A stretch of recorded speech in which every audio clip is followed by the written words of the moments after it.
everyone in this room is sitting at the cutting edge of the future of money, and it's you should all be like super excited about that. You are front running everybody just learning about this today. It's like learning about the internet in 1985. Like it's going to be great. So my name's Nate. I work at Voltage. Voltage is a company that's been around for a few years with a primary goal of onboarding enterprises and businesses, kind of like trying to be like the AWS of Bitcoin, like really make it easy, cloud focused, white glove service, that sort of thing. But just normal folks that like just want to sell some things for Bitcoin non-custodially will also use Voltage. I don't know if you guys are familiar with like Bitcoin Park in Nashville. Like if you ever go to Bitcoin Park in Nashville, they've got a little self-serve sort of a tablet in their little like lounge area, so you could like buy a beer or something and pay with Bitcoin, and that all like uses Voltage. So I'm a support engineer. So what that means is basically I make sure our customers are getting what they want and they're happy at the end of the day.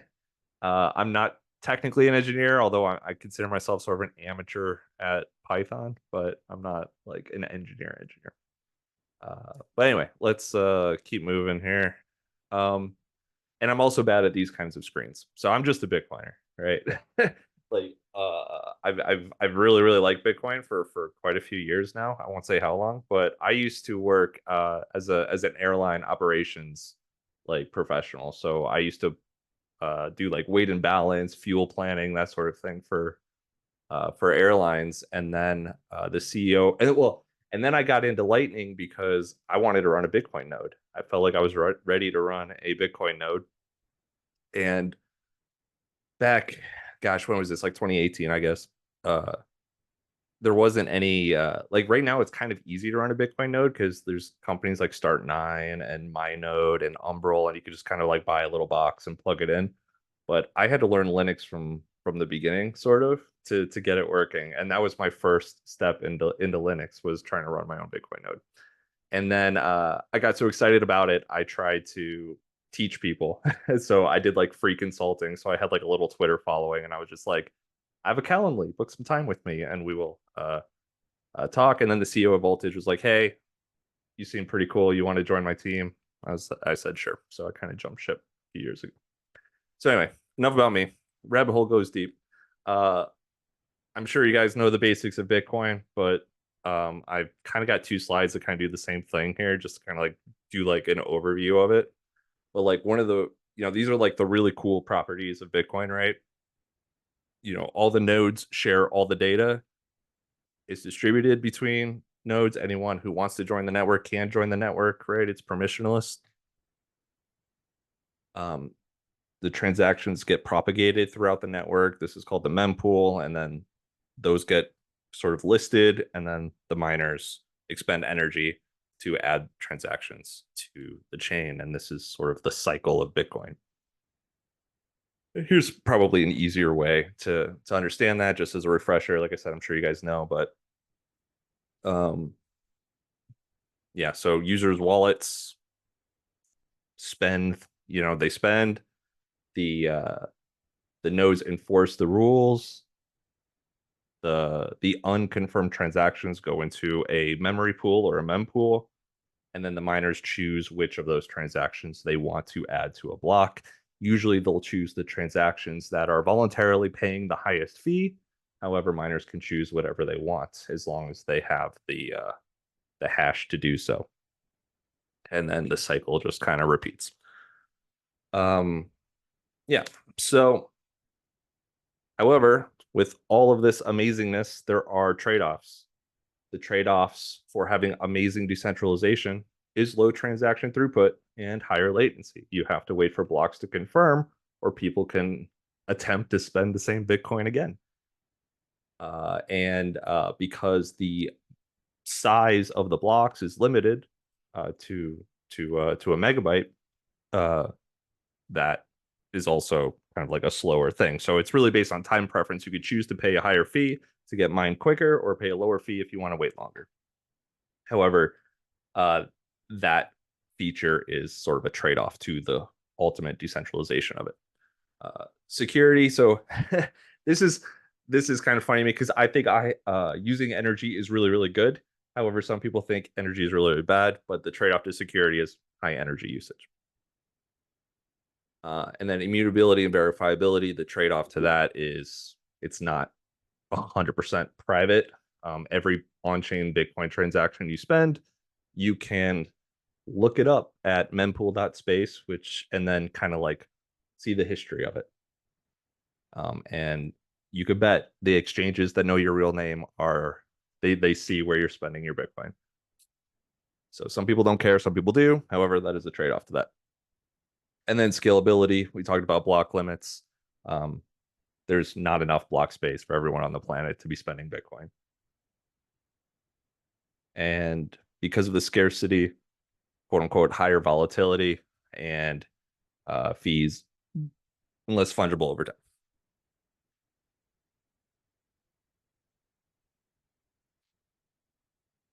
Yeah. So what and the idea of a layer two is very similar to how the internet works, right? Everything's kind of built on TCP/IP as sort of like a cake, like a wedding cake, right? Uh, and which is really kind of cool because you can imagine in 1990, people weren't really thinking about how do we stream HD video in real time on the internet. Like that wasn't a priority. However, that amazing technology is built on top of what we were using in 1990. So the promise of Bitcoin, right? Because Bitcoin is supposed to be money of the internet of money, as Andreas Antonopoulos says. And what does that mean? Well, the internet was a revolution because it made information at the speed of light, right? Before the internet, we had to subscribe to magazines, we had to buy encyclopedias, and we had to go to the library all the time and buy and newspapers, right? And the internet kind of changed all that. Bitcoin is like that, but for value transfer. However, there is a issue with the base layer, and that is the scalability component. So how do we reuse Bitcoin security properties but improve the throughput, improve that scalability? And there are multiple proposals. Maybe someday I could talk about other ones, but right now the biggest one out there by far is the Bitcoin Lightning Network. And all the Bitcoin Lightning Network is, at the end of the day, is two peers coming together to make an agreement that they're not going to spend their Bitcoin on the base layer and they're just going to sort of keep a tab of what they're spending. Now, the really cool thing though is either one of them can unilaterally just claim what's theirs on chain at any time. There's no there's no mechanism for uh, theft in a lot of this. So what does that do? It allows you to spend your Bitcoin basically an infinite amount of times without having to deal with the on-chain weight. So I think the bar tab is an okay analogy. It's not perfect, but it's kind of like you make a deal with the bartender. I'll pay at the end of the night, and at the end of the night, you settle up instead of paying for every drink over and over and over. Uh, but yeah, and then you could close that channel down, or you could keep it open. But what the really cool thing is, this is a network of bar tabs. So this is where the analogy or the metaphor kind of breaks down. but but every one of these so you could think of so the Lightning Network runs on nodes and channels. Nodes are just software programs that are running, and those nodes have channels. You think of channels as agreements with a certain amount of Bitcoin apportioned to that specific channel with another node on the network, which is run by somebody else somewhere else. Now, some people have multiple nodes, like I do, and you can have channels with yourself. But besides that, this is kind of how that works. And the cool thing about it is, if I have a channel with Ella, and Ella has a channel with Kevin or Brian, but I don't have a channel with Kevin or Brian, I could still pay Kevin or Brian because my payment will go through my channel to Ella, and then Ella will forward that payment along to the final destination. And the really cool incentive model of Lightning for that is Ella gets to charge a fee, gets to charge me a fee for that service of her routing that payment through, which could be either a percentage or it could be a flat fee or it could be both. And that is built into the protocol. So that incentive mechanism makes it so the liquidity of the Lightning Network is always trying to be pointed at the most in-demand destination, which is really cool, and it kind of makes it work. Is there any questions that so far? We're kind of like halfway, but I kind of want to take a drink of water real quick. See, anyone have any initial questions on that? And we're gonna have Q&A time too. Yeah, just a short intermission. Time? Yes. Oh, Brian, yeah, you had a question. Quick questions about the nodes. How does it determine the weight, like which one? Let's say, in order to reach Kevin, there exists a node. Ella has a node and I have a node, and we're both like equally distant away from Kevin. How would it choose which one to go to? Equally what? I missed that last part. Or how does the Lightning Network decide which node is the best one to use? Oh, that's a great question.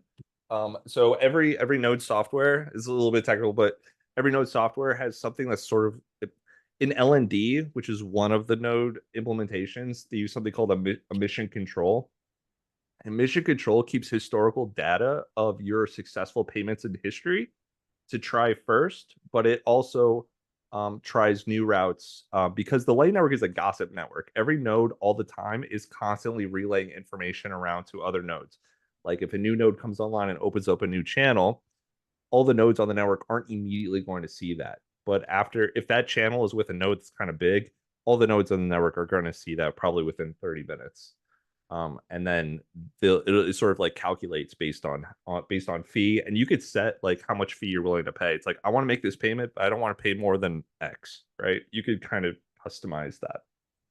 But it is basically a combination of historical success and fees. And if you really like limit it, like sometimes I do this if I'm making a Lightning payment and I don't mind waiting a few minutes, I'll be like, go find me the cheapest channel ever or the cheapest route ever. And it could take a few minutes to do that. Or I could just say I want it instant and it might just be a little bit more. Thank you. Cool. Yeah. All right, let's keep rolling here. Sorry. Okay, so we talked a little bit about this. Lightning has an advantage is that it's near instant and it is final settlement. Like once that with the cryptographic pre-image is what it's called is revealed, there's no chargebacks. That Bitcoin's gone. The fees are very low compared to on-chain transactions, theoretical unlimited TPS. The payments are a lot more private. The receiver doesn't see where the sender, like how much money the sender has or anything like that. Traditionally, although this is changing, the receiver doesn't really have privacy from the sender though, because the sender can decode the receiver's Lightning invoice and see what the node's public key is. And that doesn't really like dox your name or anything, but if you have a bunch of public channels on your node, I could look up your node and see how many channels you have, that sort of thing. However, we have blinded paths now, so that's not really too big of a deal anymore. So this is all getting fixed. Interoperable, global, decentralized. It operates beyond the confines of traditional finance. And it's all secured with the Bitcoin base layer using Bitcoin. This is fun. This is kind of what the Lightning Network looked like when I first started. I like showing that.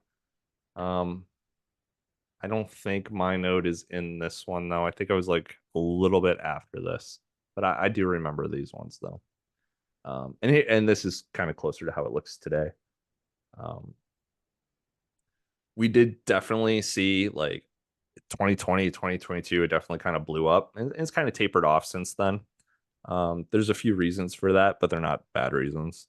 What's really cool though is that although overall public channels are going down over the last couple of years, the size of channels are going up. And I don't have that graph here, but I could grab that.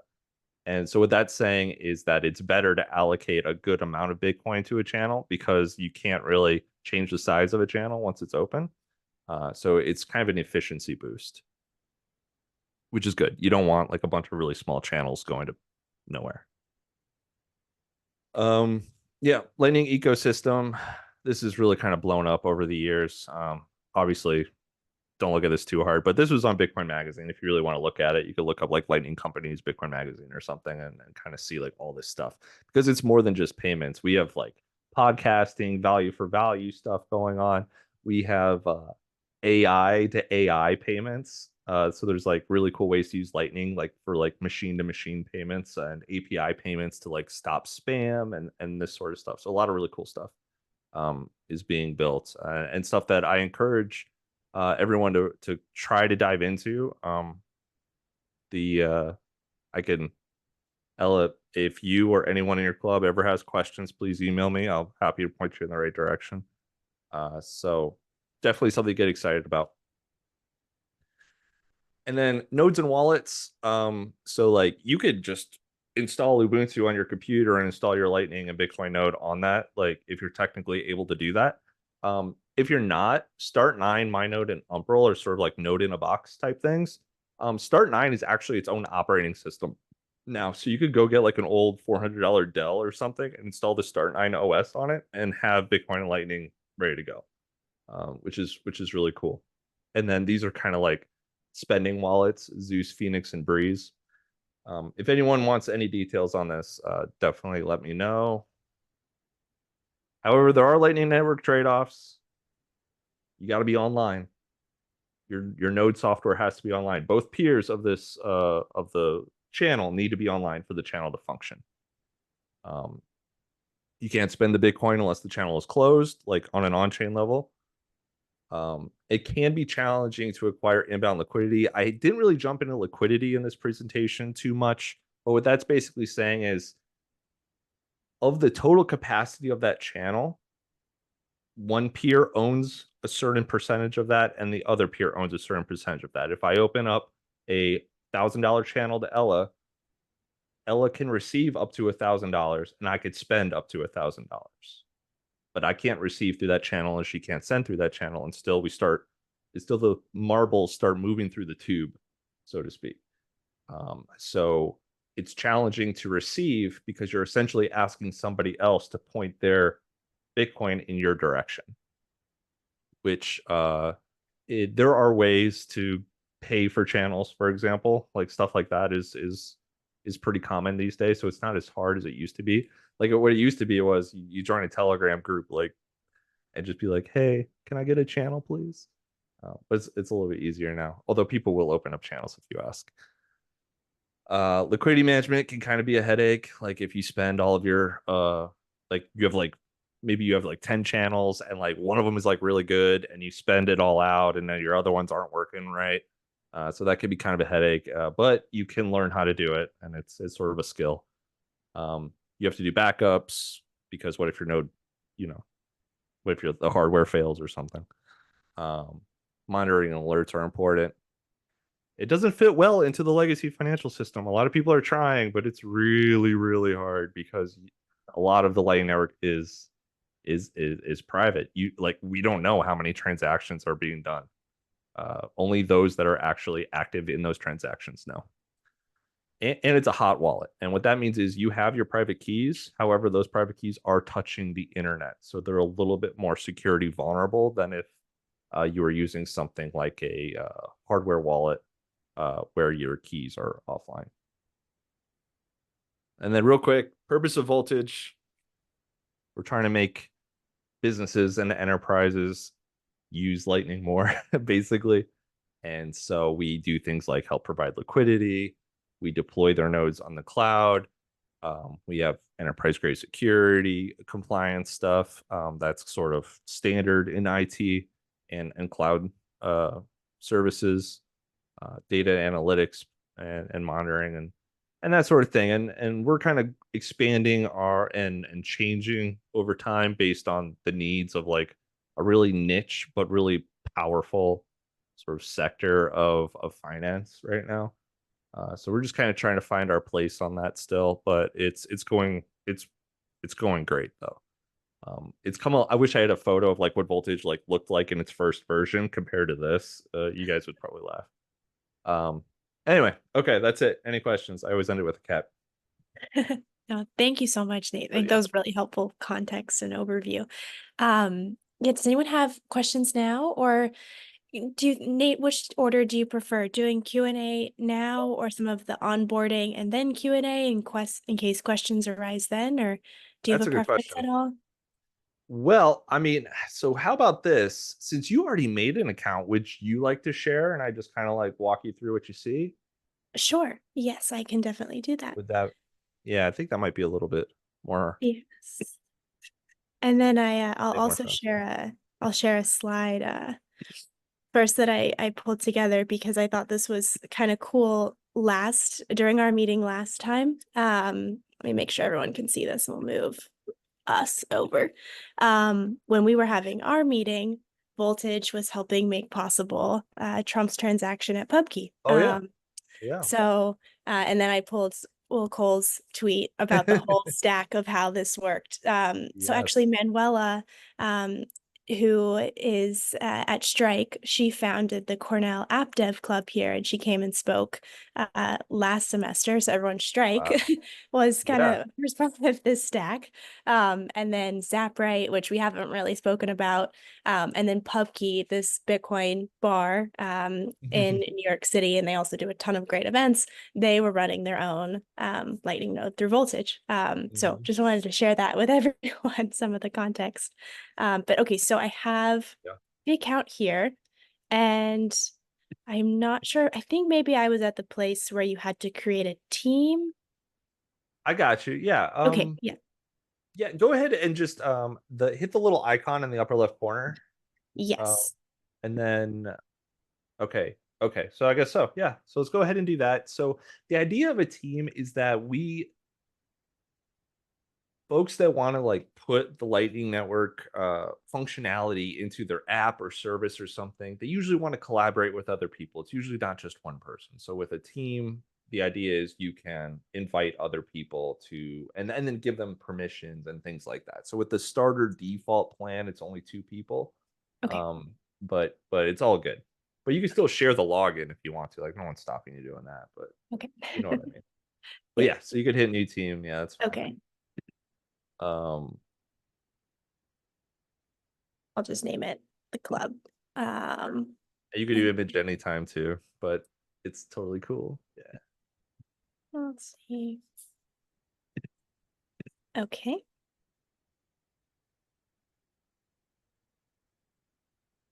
Cool. Yep. So we could go to it. And then this screen is basically like, what do you want to do?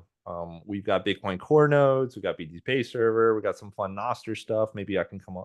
I'm a big Nostr fan. If you guys ever want to talk about Nostr someday, or Lightning, right? So let's go ahead and just click Lightning. Okay. I would love to have you come talk about Nostr. We're Oh definitely going to talk about that this semester. I love it. Yay, good. Yeah, and then this is kind of like some stuff on it. You could click launch a node from here. Okay. And so this is basically standard or professional. You can think of it just standard is just going to be Tor. And professional, you get a ClearNet IP address, so that's a little bit quicker, a little bit more reliable, but more expensive. And then down there at the bottom, it says mainnet, testnet, or mutinynet. The big difference here, so testnet, I don't know if you guys saw, but like testnet's kind of a dumpster fire these days because it's so easy to mine blocks and just spam it all the time. So there's a company called Mutiny, and they made something called MutinyNet, which is literally just like a fake Bitcoin network that always works. So it's really, really, really good for testing. So you could deploy a MutinyNet, and then you just literally we don't have to do this obviously, but you could just click like I want a channel, I want a channel, I want a channel. Awesome. Take the API key from that, plug it into your app or service, and just test it. And then you can move to mainnet really easy after that. Yeah, so you could hit mainnet and just hit continue. Okay. Should I click standard or professional, or I'm good. Just mainnet. Yeah, just well, I don't know. Can you click standard? Is that how that works? No, I think it is standard by Okay, no, default. I think just mainnet maybe. Oh, Yeah, and then okay. that should be good. Oh, I need to press continue. Okay. Cool. So this is kind of the fun part. So this is the name of your node. The entire world will see this. Are we all good with Cornell Bitcoin Club as our You'll name? have to use dashes, I Oh, think. okay, we can do that. That should be good. Yeah. And so this password is Yeah. totally different from your Voltage account password. This is the Okay. password that encrypts your instance so that Voltage can't see what you're doing, and it makes it so that we're non-custodial. So Okay. we don't have to ask for your name or anything. But the trade-off for that is you lose this password, we can't really Okay. recover it. Let's see. I'll do it. I'm gonna pause recording. Check it. Let me see if I can. Let's just. Oh. Uh-oh. Oh, it's fine. I'll cut it out. And now I lost where I was.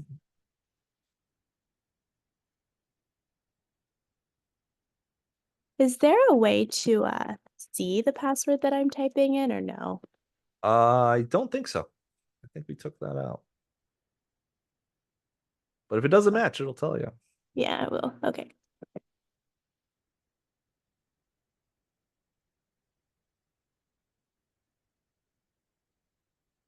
Let's see. Oh, should I say restore? Yeah, No. probably. Oh, no, No. don't restore. Okay.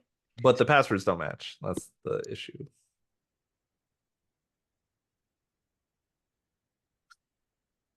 There we go. Nice. Okay. All right. That's it. Create. Oh my Yep. gosh, wait, this is exciting. Okay, cool. Yeah, the restore is like if you have like a seed phrase from an old node and you want to bring it back. It's kind of that. I see, got it. Yeah, so this will just take a sec.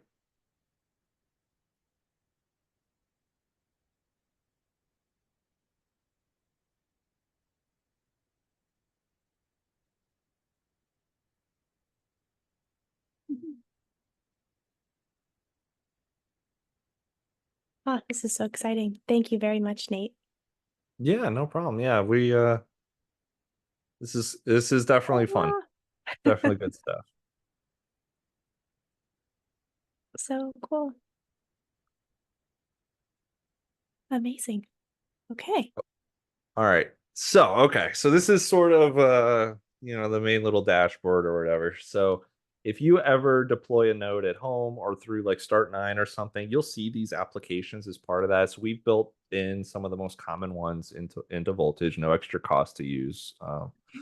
And then we also offer a $500,000 not dollar 500,000 Satoshi channel if you would like it. So you can hit yes please on that. And that will trigger one of our nodes to open up a channel with your node. If it I've discovered that like 15 to 20% maybe of the time this fails, which is unfortunate, and it's only because Tor just cannot peer for some reason. So something's happening, like I don't know. Anyway, it's fine. It works most of the time. Doesn't matter. What so 0, 0. There is a help button in the bottom right corner, which I think is really cool. I update this all the time for with news and stuff. So you could hit that, and at the bottom right, you can see Voltage News. Oh wow, thank you. Things like that. And then that you could also search our documentation from that. Amazing. So, awesome. With that said, you can't really like send, receive, or open up channels from this page. This is really just information. But going from the left side there, you could click like my node, and then there's like settings and stuff. You don't have to mess with any of this, but if you ever want to change like the color or your if you want to change your alias to something else, that's totally fine. Most of these defaults are totally fine. I wouldn't mess with any of like these database stuff. The defaults are fine. And then manage access there. this is kind of cool. You can use LNC to access Terminal Lightning or connect to a Zeus wallet, things like that. Um, yeah, so I don't know. The sky's the limit. We really don't have time to go through all of it. I'm sorry, but No, no, we no. could definitely show you where like the command center type thing is. So if we hit home, Yes. uh, and then we could hit Thunder Hub. So Thunder Hub is going to be where you could send, receive, open, close channels, and that sort of thing. So if you click that and then create, Okay. the thing about Thunder Hub is it's a little bit resource intensive. So the annoying thing about it on Voltage is that if you aren't active on it within an hour or 6 hours total, it just gets shut down and you just have to reprovision it. Okay. So just something to keep in mind on that. But that just takes a minute. Okay. And Sounds then yeah, we'll probably just do that. BTC Pay Server is cool. If you turn that on, you could have things like crowd funds or things like that and embed them into your site or have little shops, whatever you like. yeah. Awesome. And then if we, so one of our projects this semester that we're going to look at is kind of go into the local community and help onboard them or see if they're interested in accepting Bitcoin, explain it. Some of them are. And so for them, you know, we could probably do a similar voltage and then enable BTC Pay for them. Would that be a good kind of use case there? Yep. I think that like if you guys like take this node kind of seriously and then onboard them, you can open up a channel to them and they can receive. It could really kind of grow into that if you'd like it to. Oh, Um, but you know, you're managing a node, so this is like the yeah. part that everybody initially hates, but once you get it, it's not that bad. Like it's really not Yeah. that Yeah. bad. Yeah. And you all put out so many helpful resources, all the videos Uh, and docs and everything. Yeah. oh, there's one thing I got to tell you actually. On backup and export on the left side, like we'll Okay. do this like off the call, but if you hit Okay. seed phrase, write down your seed phrase Okay. We'll just do in that. case. Yeah, yeah. I'll I write don't that. think voltage is going anywhere, but you know, why We'll not? do it. Anyway, so we could hit the Thunder Hub Okay. icon now and then Okay. launch. Launch. Yeah. And it's going to ask for a password. This is going to be the node password, the Okay. decryption password. Got it.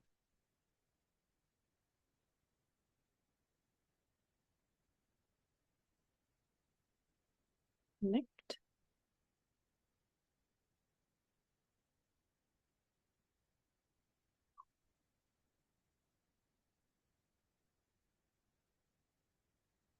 Awesome. Yeah. So this is your Lightning node. So you're as far as like you're actually interacting with your Lightning node now. Yeah.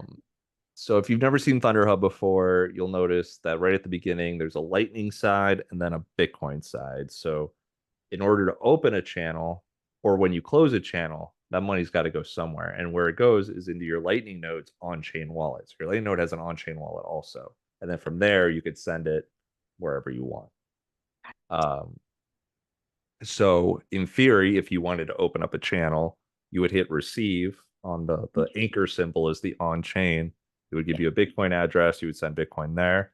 And then in the quick actions, you'd click the open button and then put in where you want to open the channel and initiate that from the funds in your on-chain wallet. Okay. Cool.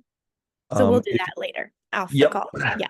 Oh yeah. And then if you click the onion button, so under Yes. connect there, so there's your public key. It's not a big deal to share that with folks, but on the right side there, under Oh, receive right on the here. anchor, if you click that, Is the onion? Is this? yep. Yeah. So Okay. if there's someone out there that like runs a node that you know and they want to open up a channel with you, Yeah. by clicking that, you're copying a string. That's what you give them, and that's how their node can find your node. Okay. So if you want to, you can email that to me real quick, and I could initiate a channel open manually. Like I'm happy to do Yeah. that, Oh my gosh, and that then would be awesome. I could kind of show you how that looks at Yeah, least. yeah. Let me do that right now.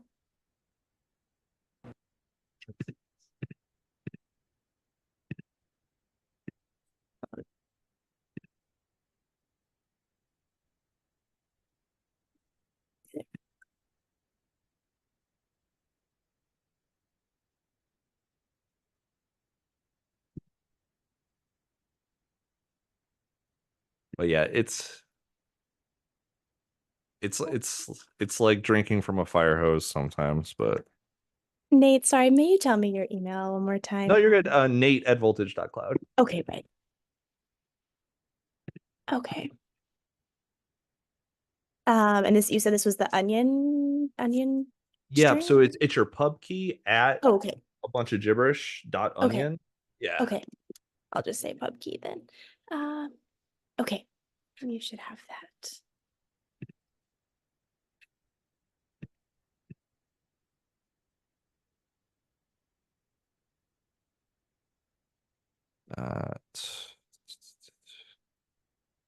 Well, just give me 1 sec. No worries. Thank you so much.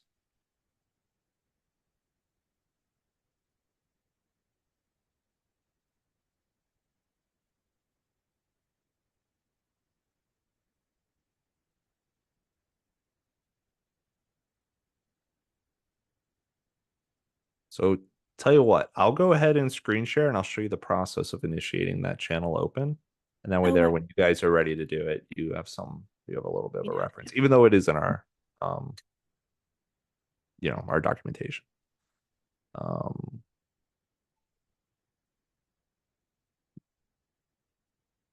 Gosh, I just don't know if am I allowed to share this. Oh, I can if don't share. We can Yeah. Yeah, not. let me just initiate the open. Okay.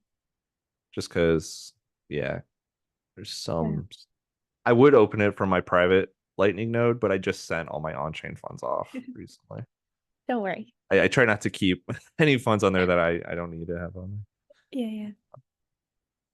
So actually, so if you want to share again, Yep. I'll kind of show you something. This will probably be fine.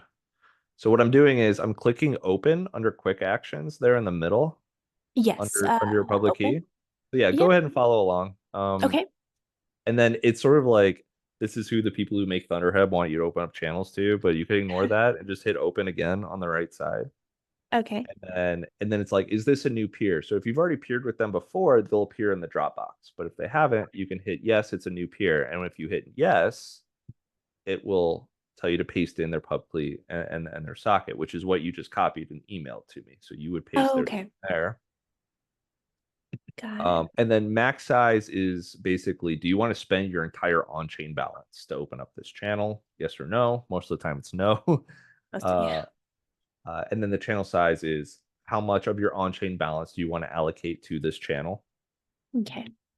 Fee rate and base fee. Fee rate is parts per million. So if you put 1 in there for every million Satoshis you forward, you'll earn 1 Satoshi. Okay. If that makes sense. Yeah. And then base fee is no matter what the amount being forwarded, that is what you're going to charge as well. Those two numbers can always be changed anytime. So Okay. nothing to worry about on that. And then the last part is just the on-chain fee that you want to pay for the open. And I am attempting to peer with your node right now. Let's if you go 1 tab left, I Yep. just want to make sure it's actually. Oh, it just added. Never mind. I got it. Oh, Cool. yay. All right, give me 2 seconds here.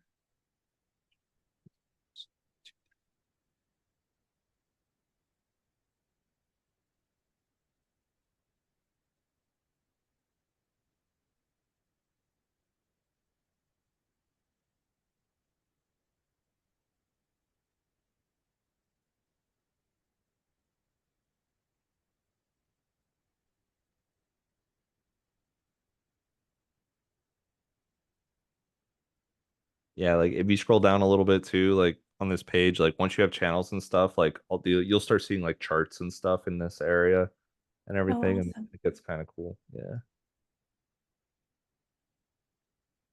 Okay, there you go. All right, we'll do this.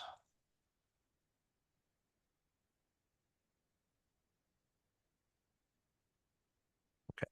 The channel is now being open. So one thing to keep in mind on ThunderHub is that things don't update without you refreshing the browser. Okay. So refreshing the browser will show that we have an incoming channel. in the upper left corner, you see like that 0/2/0/5. That's like a quick glance. You can mouse over that to see what those mean. Oh, yeah. Okay. At least I think you can. Maybe not. Um, I think it's peers. Anyway, it doesn't matter. We can hit channels on the left side and actually do it. okay. So in the upper right here, you can see open, pending, closed. So Okay. if you click pending, you Oh see my that. gosh. Oh, so all right, so you got two channels coming. So the voltage C1 Okay. one was the automatic channel that you clicked originally. I guess that actually did go through. So and then the one below that is the one I just opened. So I'm Oh, glad it wow. wasn't on the Thank you. same node because we have like a cluster of nodes, you know. Okay. Uh, so that's cool. So you can hit transaction now on the right side. Either one. Maybe I'll do yours. Yeah, either's The fine. okay. Um, or just like click it. Oh, It'll just yeah. take us to mempool. Oh, I just kind of want to show wow. you. So like if we scroll down a Yeah. little bit, and we already got a confirmation, which is cool. Wow. So this is yeah. So this is the Lightning Open. It doesn't really know it's a Lightning Open yet though. So never. So Yeah. usually, the mempool.space will say this is a Lightning channel, and because it could detect the size of it because it's a 2 of 2 multi-signature transaction, which looks a little bit different. But yeah. So there's the 1 million. Yeah, it already got a confirmation. So trying to think. I think it's 3 confirmations and it's actually open on this. Oh, and this is really cool because this is Foundry and they're right close to us. Well, they So mind they mind the yeah. block. That's cool. Yeah, so let's go back to Thunder Hub and just refresh again. Okay. I'm just curious if it's no, I think it's 6 confirmations actually. I think we're probably gonna have to wait. Is that pending or open? I can't see what tab you're on. Oh, sorry. I think I am on. Okay, There we now go. I'm on Okay. here. Yeah, we probably have to wait 3 to 6 confirmations. So anyway, once Yeah. you get those channels are going to appear in the open area instead of pending. Okay, And, got and it. you're going to see a cool visualization of it'll be like colored sort of so you can see the proportion. So it'll all be green, and green is the amount you can receive. As you receive, that green turns into blue. Okay. And if you are all blue, you can't receive anymore. You can only send. Okay. And that's kind of how that works. If you hit home on the left side, last thing, and we'll do Q&A in Super. when you're ready to receive and kind of like try it out, you just hit that receive with the little lightning on it, and Okay. that'll Oh, here. populate the invoice. Yeah. Okay. Yeah, yeah. So we'll use the Bitcoin like to open our channel, receive, and then we'll use this one later. Yep. I mean, with these 2 channels you're getting, you could receive right into those and not have to worry about on chain unless you want to experience opening a channel. But yeah. Oh my gosh. Wow, Nate, thank you so much. This has been on our list of a long time of something we wanted to do, and thank you for, building this and making it happen. So thank you. Yeah, you're welcome. We just scratched the surface with this. So Yeah. like if you decide to click around and don't know what something means or whatever, just let me know. Like, hey, what does this mean? Like screenshot it or something. I'm more than happy to provide Yeah. any clarification on that stuff. Thank you so much. And okay, so now maybe I'll turn over to Brian to lead the Q&A, and I will stop sharing so that we can get full screen. There we go. And also, hi, Bart. Thanks for joining too. Bart leads another one of the clubs in the Students Network. Awesome. Come up here if you want. Yeah.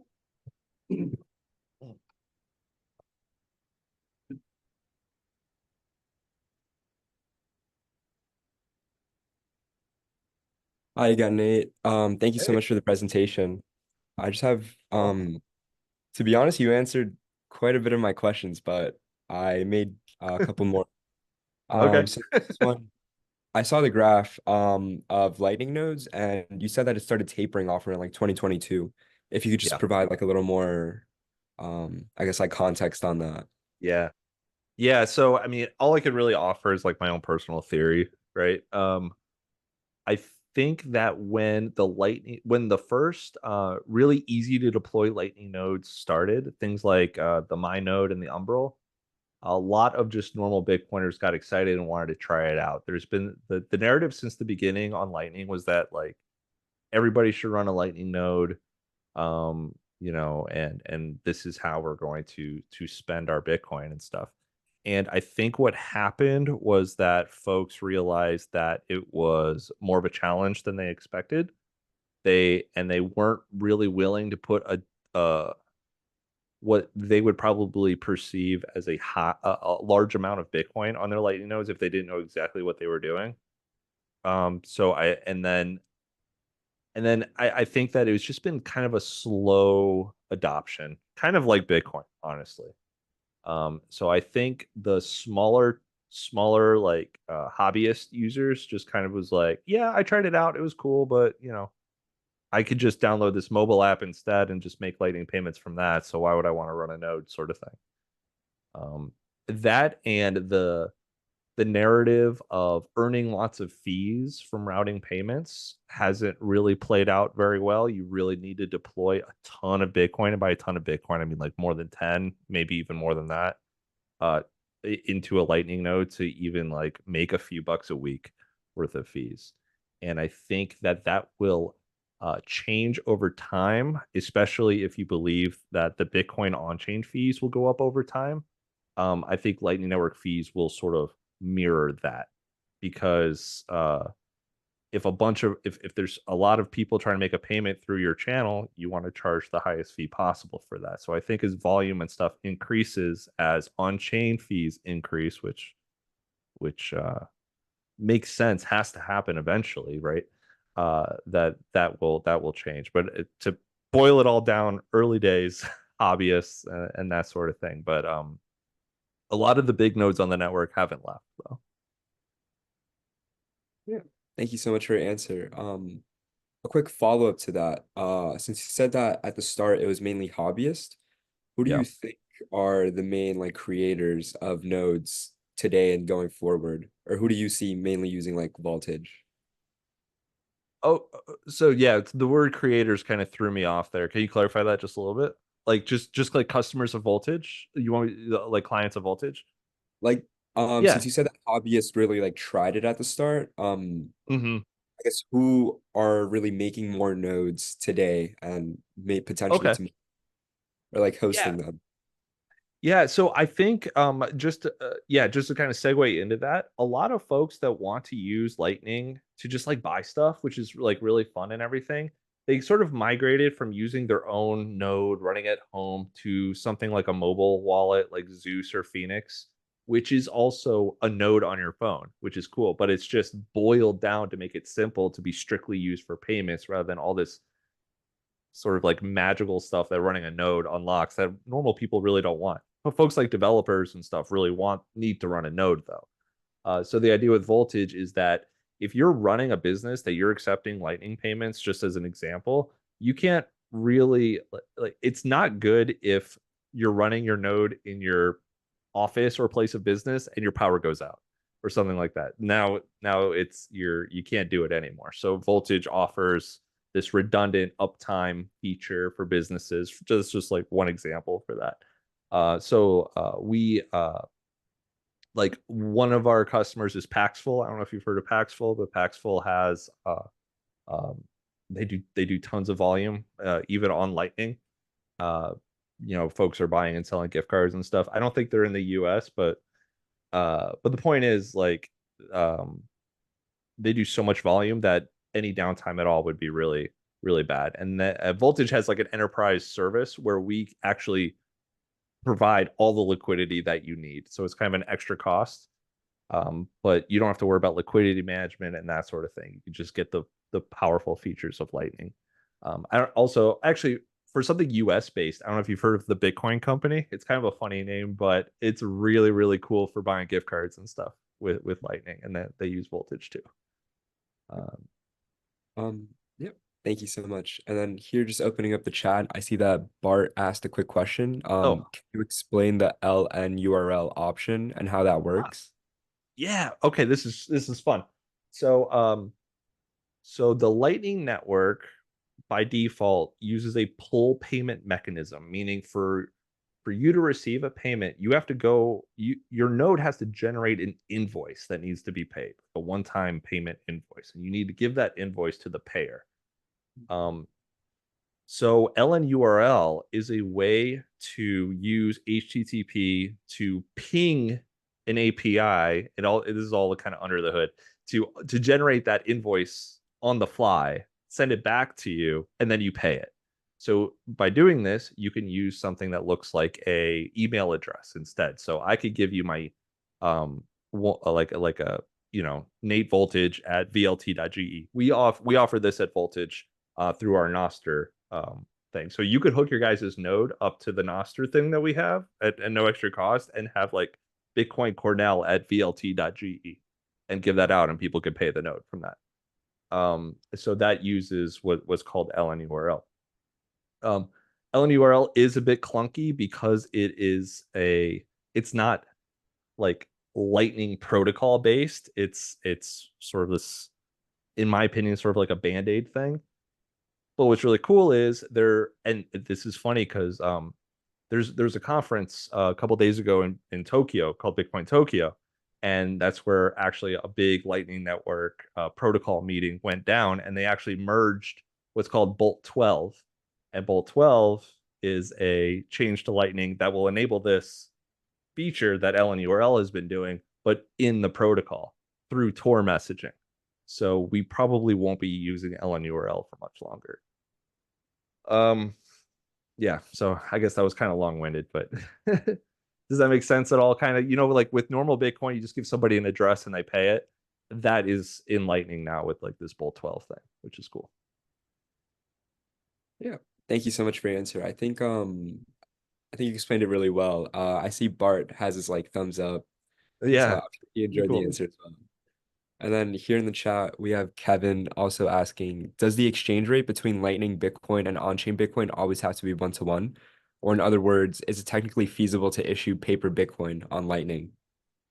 Yeah, that's interesting. So every single Satoshi on the Lightning Network is backed on chain by a Satoshi. There's no way to mess with that at all. Yeah, so it is 1-to-1. If every single Lightning channel closed and went back on chain, like none of the supply would be different. Yeah. Yeah, some folks say like, well, and this is, I hear this, I talk to some people sometimes, they say, well, Lightning's not really Bitcoin. And actually, I'll explain a little bit how Lightning works. So it's like, if I have a million Satoshi channel with you, Brian, and I pay you 100,000 Satoshis, what's happening is that our nodes, or whatever nodes we're our nodes, let's just say those, I'm just gonna keep it simple, we're actually signing a Bitcoin transaction, and that updates that's the bar tab update, and that Bitcoin transaction is signed, but it's not broadcasted, it's just held. When we want to close the channel, or if you go offline, how do I get my money, right? I broadcast that transaction. So every single time there's a balance change on that channel, we're both updating a unbroadcasted Bitcoin transaction to update the state of that channel. But that's all behind the scenes. Great explanation. Thank you. And one final semi-technical question on my end. You spoke about Voltage's like redundancy. Could you elaborate a little bit on that? And then if you were a developer, would there be any way to local host your node? Or is that completely on like Voltage's backend? Yeah. So for the first one, I just mean that in that we do offsite backups of our stuff. So if AWS shut us down, we would be able to, nobody's money would be lost. You just stuff like that.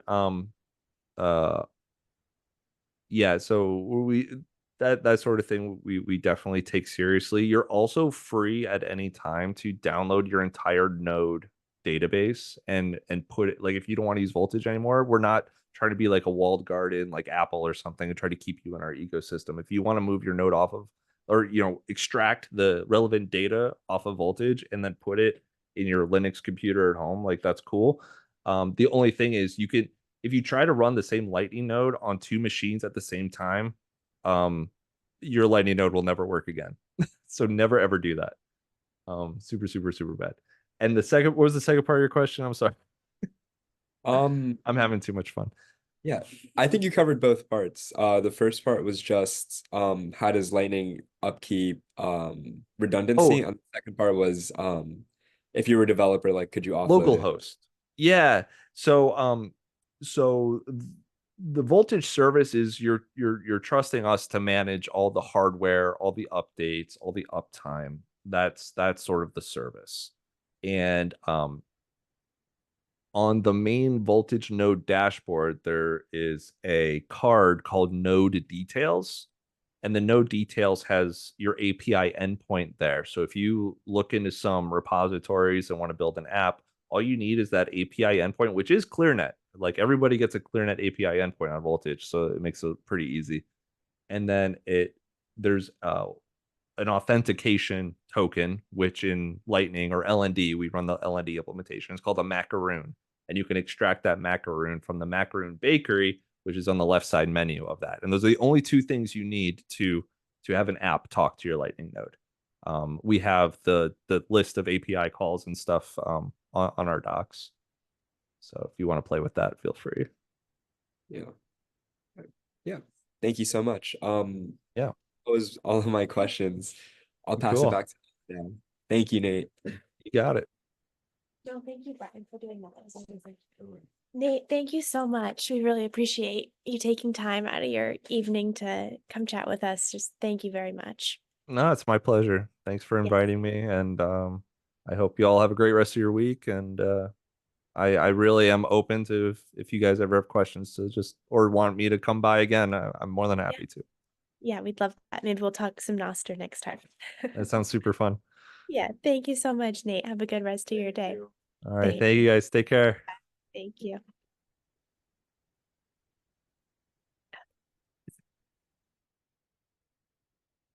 Okay, I'm going to go back to share screen for just a minute because I would love if we could please, if you haven't already, filled out the event form.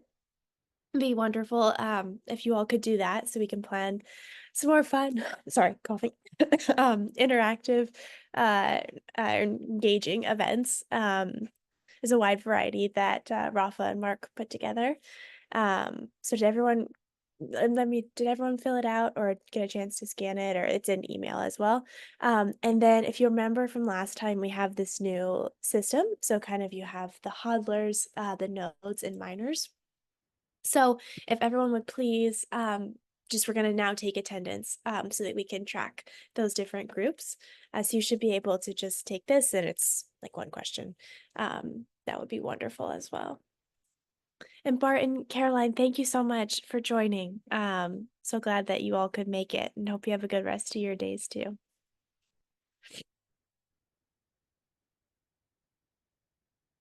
Okay, did you all get it? You will have to sign in. Yeah. Oh, maybe I can stop so that it's there. Perfect. Okay, I think everyone got it. Okay, bye. See ya.